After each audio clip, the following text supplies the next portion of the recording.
지파도 날 향해 와도 주와 함께 날아오르리. 폭풍 가운데 나의 영혼 잠잠하게 주를 보리라. 네, 오늘 말씀은 희망이 없는 것 같은 상황 속에서 라는 말씀으로 하나님 말씀 나누도록 하겠습니다. 희망이 없는 것 같은 상황 속에서. 네, 오늘 본문을 보면 사실 굉장히 이 시편 83편을 쓴 저자의 마음이 막 요동치고 있는 걸 보여요. 근데 이 요동치는 게 어떤 단순하게 화가 나거나 단순하게 어떤 그런 기쁨의 요동이나 이런 것이 아니라 답답한 가운데 그의 마음이 굉장히 감정적으로 막 요동치고 있는 모습을 보이게 되죠. 마치 어떻게 보면 모든 게 끝난 사람처럼 이 사람의 마음은 지금 보이지만 그러한 가운데서도 지금 시로서 기도로서 하나님께 이야기하고 있는 것이 바로 시편 83편입니다. 이 본문을 보면 꼭 그런 상황 같아요. 엘리베이터를 타면 엘리베이터는 사방이 막혀 있죠. 잘 우리가 평소엔 타고 다니지만 거기에 갇히면 어떻게 될까요? 엘리베이터에 갇히면 너무나 답답하죠. 그리고 답답한 걸 넘어서 그 안에서 자기가 할 수 있는 게 없다는 걸 또 발견하게 돼요.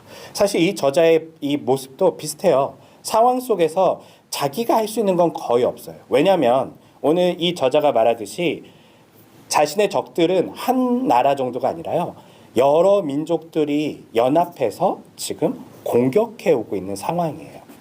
도저히 머릿속의 계산으로는 이길 수가 없는 상황이고 모든 게 끝난 것 같은 상황 속에 지금 엘리베이터에 갇힌 사람처럼 마치 외부를 향해서 저 좀 여기서 꺼내주세요, 저 좀 여기서 도와주세요라고 지금 이 저자는 이야기하고 있죠.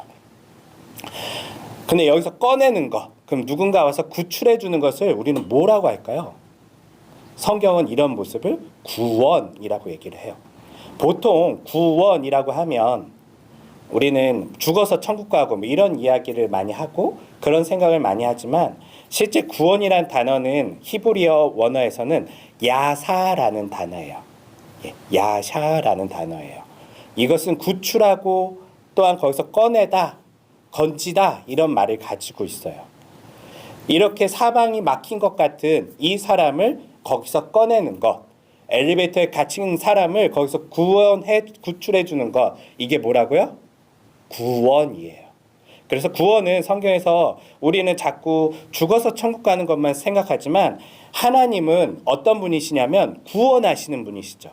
구원하시는 분이란 건 뭐냐면 이런 절체절명의 상황 속에서 우리를 꺼내주시는 분, 우리를 구출해 주시는 분이라는 것을 오늘 우리가 시편 83편을 통해 보도록 할 거예요. 자, 여기 본문에 보면 이 저자는 자신의 무기력함을 먼저 이야기해요. 지금 자기는 아무것도 할 수 없고 그리고 하나님께 과거에도 이미 기도했다는 걸 얘기해요. 하나님, 내가 기도하고 지금까지 하나님을 부르짖었지만 하나님께서 응답하신 것 같지 않고 침묵하시는 그런 모습 속에서 조용히 계시는 것 같은 이 상황 속에서 지금 저자는 뭐라고 얘기하냐면 그래서 오히려 저 원수들이 미쳐 날뛰듯이 우리를 지금 죽이려고 그들이 쳐들어오고 있습니다 라고 이야기하는 것이죠.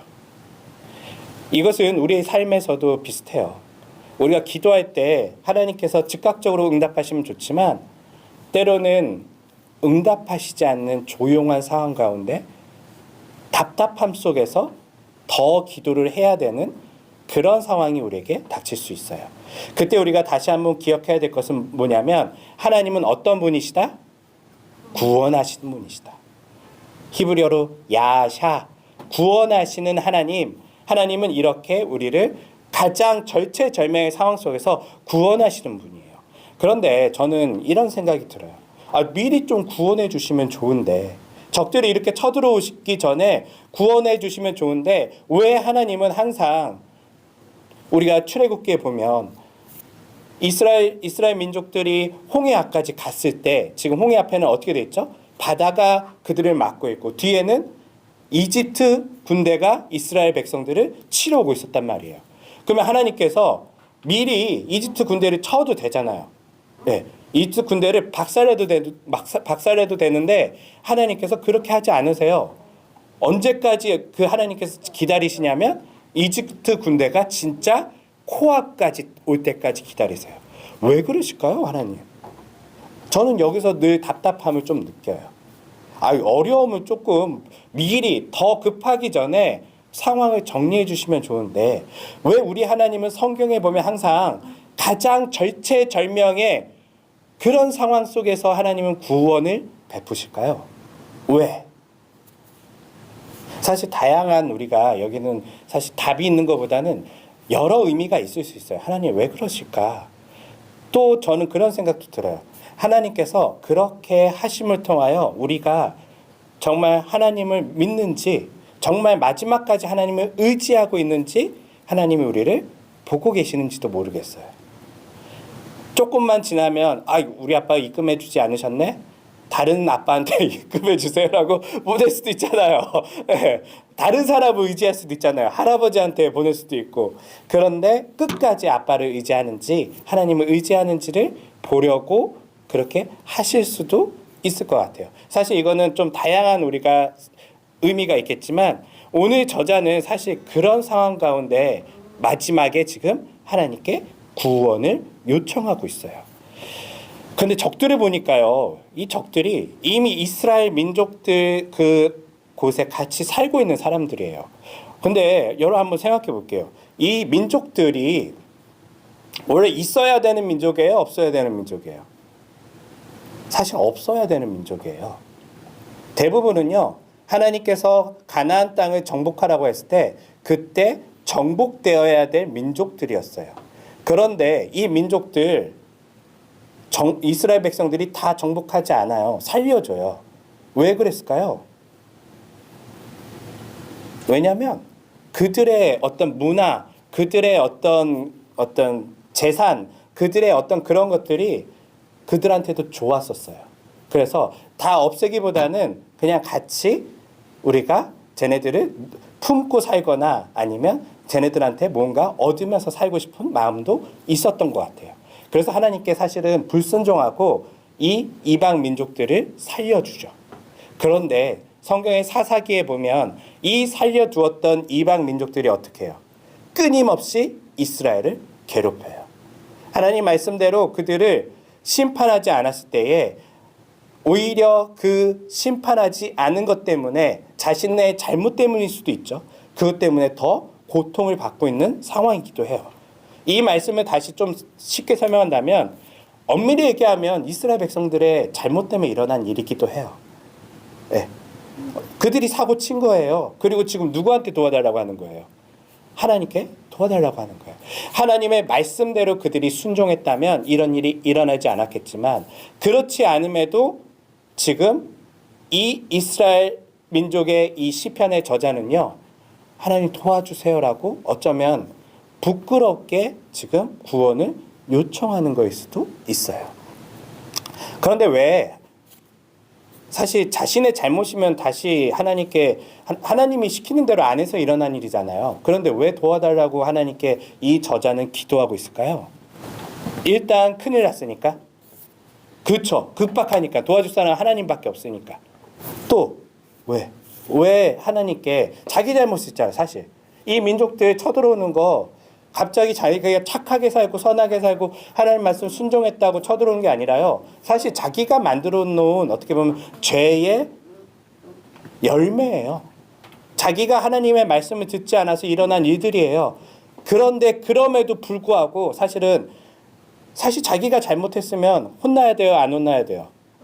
혼나야 되는데 지금 이 저자는 뭐라고 얘기하냐면 도와주세요라고 얘기하고 있어요. 이걸 통해서 우리가 여기서 무엇을 알 수 있냐면요. 이 시편의 저자와 하나님과의 관계는요. 단순하게 처벌받고 처벌하는 관계가 아니라 더 밀접한 관계 속에 있다는 것을 알게 돼요. 다른 말로 하면 자신이 잘못했음에도 불구하고 하나님께 그들이 도움을 요청한다는 것은 무엇이냐면요. 마치 부모와 자식 관계처럼 자식이 잘못했으면 사실 부모 말 안 들어서 잘못했다고 해도 누구한테 도움을 요청해야 돼요? 애 믿을 건 부모님밖에 없어요. 그래도 날 도와주실 분은 부모님밖에 없어요. 그래서 우리는 부모님께 요청하듯이 마치 이 저자는요. 단순하게 어떤 우리를 도와줬던 어떤 신에게 요청하는 그런 개념이 아니라요. 더 밀접한 관계 속에서 부모에게 도움을 요청하듯이 지금 하나님께 도움을 요청하고 있다는 것이죠. 다른 말로 하면 이것은 무엇이냐면 그가 하나님과 더 친밀한 관계에 있음을 이 시편은 보여주게 돼요. 그럼에도 불구하고 하나님께 뻔뻔스럽게 그가 도움을 요청할 수 있는 것은 둘의 관계가 어떤 관계이기 때문에 친밀한 관계, 단순한 남과 남이 아니라요. 이 관계는 더 친밀한 관계라는 거예요. 그러면 이스라엘과 하나님의 관계는 어떤 관계일까요? 하나님 어떤 사이예요? 이스라엘과 하나님의 사이는 어떤 사이예요? 가족 같은 사이. 맞아요. 다른 말로 하면 이스라엘과 하나님의 사이는요. 먼저 하나님이 이스라엘을 출애굽 시킨 다음에 애굽에서 끌어내신 다음에 뭐라고 하냐면 너희가 내 말을 잘 듣고 잘 따라오면 순종하면 내 말씀을 잘 지키면 너희는 나의 나라가 된다라고 얘기를 했어요. 그런 말은 뭐냐면 이스라엘의 왕은 누구예요? 왕이 있어요? 이스라엘 왕이 하나님이 되시겠다는 거예요. 그럼 이스라엘은 뭐가 되는 거예요? 백성이 되는 거죠. 백성. 이스라엘과 하나님은 이제 왕과 백성의 관계예요. 그러면 백성에게 지금 일어난 일, 백성이 잘못해서 일어난 일인데도 지금 이스라엘 백성들이 도움을 요청하는 것은 무엇 때문이냐면요. 지금 가족끼리의 어떤 문제가 아니라요. 우리 나라에서 일어난 문제이지만 우리 백성이 왕에게 잘못한 일이지만 지금 외부에서 공격해 온다는 거예요. 그러면 누가 도와줘야 돼요? 왕이 도와줘야 돼요.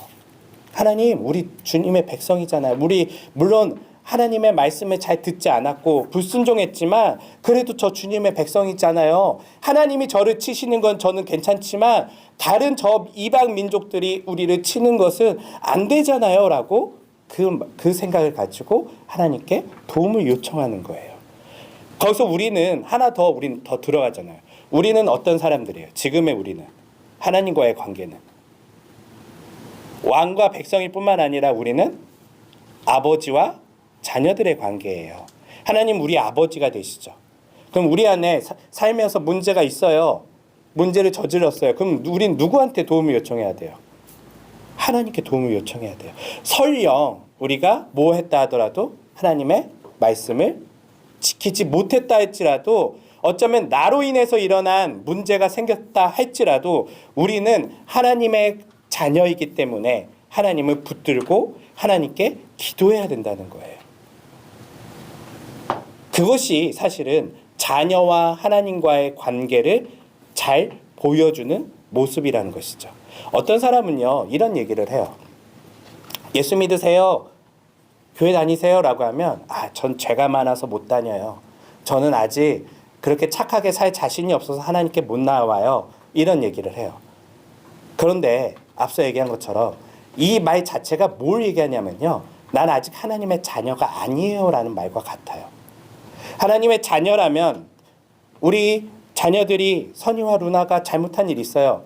그러면 집에 들어와야 안 들어와요? 들어와요. 왜? 거기가 내 집이니까 혼나더라도 어디서 혼나야 돼요? 집에서 혼나야 돼요. 이게 사실은 별거 아닌 것 같지만요. 하나님과 우리 사이를 보여주는 거예요. 우리는 하나님 뜻대로 100% 살 수 있어요? 없어요? 없어요. 그럼에도 우리는 하나님의 자녀이기 때문에 하나님 저 좀 도와주세요. 하나님 혹시 혼나는 일이 있어도 하나님께 혼날게요. 다른 사람이 저를 건드리지 못하게 해주세요. 이러한 마음으로 하나님께 나아가야 된다는 것이죠. 분명 또 하나님께서는 우리를 바라보는 시각은 어떨까요? 너 잘못했으니까 가서 네 마음대로 혼나고 와 이러겠어요? 아니요. 보호해 주세요. 내가 혼내더라도 혼내는 거지 다른 사람이 너를 건들 수는 없게 할 거야. 하나님께서는 그렇게 우리를 보호해 주시죠. 마치 부모가 자녀의 고통을 외면하지 않는 것처럼, 자녀의 어려움을 외면하지 않는 것처럼 하나님께서는 우리를 그렇게 바라보고 계신다는 거예요. 근데 누나는 어려워서 집을 못 갔는데. 그래도 집으로 가고 싶죠? 네, 하나님과 우리 사이가 아빠랑 그래요. 같이 가야 된대 누나는. 맞아요. 손 잘 잡고 같이 가요. 어려워서. 자, 마지막으로는 기도가 정말 중요하지만 사실은 앞서 얘기한 것처럼요. 기도하는 이유가 뭐 때문에 일어난다고요? 하나님과의 우리 사이의 관계 때문에 일어나는 거예요. 기도 안 하는 이유는 뭐예요? 어려움이 닥칠 때. 거기가 없어요. 네. 다른 말로 하면 하나님과 내가 관계가 없나? 난 왜 하나님을 찾지 않지? 나는 하나님은 내 아버지라고 생각하지 않나? 이 문제일 수도 있다는 거예요. 그래서 사실 이 시편을 보면서 우리의 신앙도 점검해 볼 필요가 있어요. 이 사람처럼 정말 하나님을 마지막까지 붙들고 있는 신앙이 나에게 있는가? 하나님과 나는 하나님이 나를 외면하지 않으실 거라는 확실한 믿음이 있는가? 이런 걸 돌아봐야 된다는 것이죠. 하나님께서는 우리를 그냥 80억 명 중에 한 명으로 보지 않아요. 쟤는 그냥 80억 명 중에 한 명이 기도하는구나 이렇게 보지 않고요. 우리가 하나님의 자녀라면 하나님은 우리를 세상에 하나밖에 없는 존재처럼 우리를 대하시고 계신다는 거예요. 그래서 우리의 기도를 들으시고 우리의 기도에 응답하시는 구원하시는 하나님이라는 것을 우리가 오늘 말씀을 통해서 기억해야 돼요. 마지막은 이 저자가 이 얘기를 해요. 여호와이신 주님만이 홀로 온 세상을 다스리시는 지극히 높은 분이십니다. 그리고 그들이 그것을 알게 하소서라고 얘기를 해요. 이 기도의 마지막은 뭐냐면요. 단순히 내 문제를 해결해 주는 것을 넘어서 지금 나에게 일어난 일이 어떤 일이라고 하는 거냐면 우리 가족, 특별히 아버지의 명예하고 달린 문제라고 얘기하는 거예요. 이 문제가 해결되지 않으면 저 사람들이 비웃을 거예요. 하나님, 나 하나님의 자녀인데 저들이 나 하나를 구원해 주지 못하는 하나님을 바라보면 저들이 비웃고 그들이 하나님을 없인 여길 거예요. 하나님, 우리 가문의 명예를 위해서라도 하나님의 명예를 위해서라도 반드시 이 문제를 해결해 주세요라고 하면서 이 문제를 단순히 자기 문제가 아닌 누구의 문제로 갖고 왔다고요? 하나님의 명예에 대한 문제로 그가 갖고 오면서 그의 기도가 점점점 확장되는 것을 볼 수가 있어요. 자, 우리 선이와 루나의 문제는 누구의 문제예요? 엄마, 아빠. 맞아요. 엄마 아빠의 문제이기도 해요. 부모의 문제예요. 자녀의 문제는 부모가 책임지게 돼요. 문제가 생긴다고 자녀한테 네가 알아서 해라고 하지 않아요. 말은 그렇게 할지라도 어떻게 도와줄까 고민하고 그것을 노력하는 것은 그 부모는 어쩌면 그 자녀를 대신하고 있기 때문에 그래요. 그 부모와 자녀는 밀접한 관계에 있기 때문에 그래요. 우리가 하나님께 나아갈 때에 항상 잊지 말아야 될 건 뭐냐면 우리가 누구라는 거? 하나님의 자녀라는 거. 그것을 더 강하게 의지하면서 하나님, 저 하나님의 자녀잖아요. 제 어려움 모른 채 하지 말아주세요. 그리고 저 하나님의 자녀이기 때문에 이것도 요구할 수 있어요. 이것도 주님 앞에 도움을 요청할 수 있어요. 제가 잘못한 것이 있다면 하나님께 혼나더라도 하나님, 다른 사람이 우리를 비웃지 않게 하여 주시고 다른 사람 앞에 내가 정말 치욕을 당하지 않게 주님 도와주세요라고 이렇게 기도하는 모습, 그것이 우리의 삶에 필요하다는 것이죠. 기도할 때 항상 하나님은 아버지라는 거 기억하시고 나는 누구라고요? 하나님의 자녀라는 걸 기억하시는 모두가 되시기를 주님의 이름으로 축원합니다. 기도하겠습니다.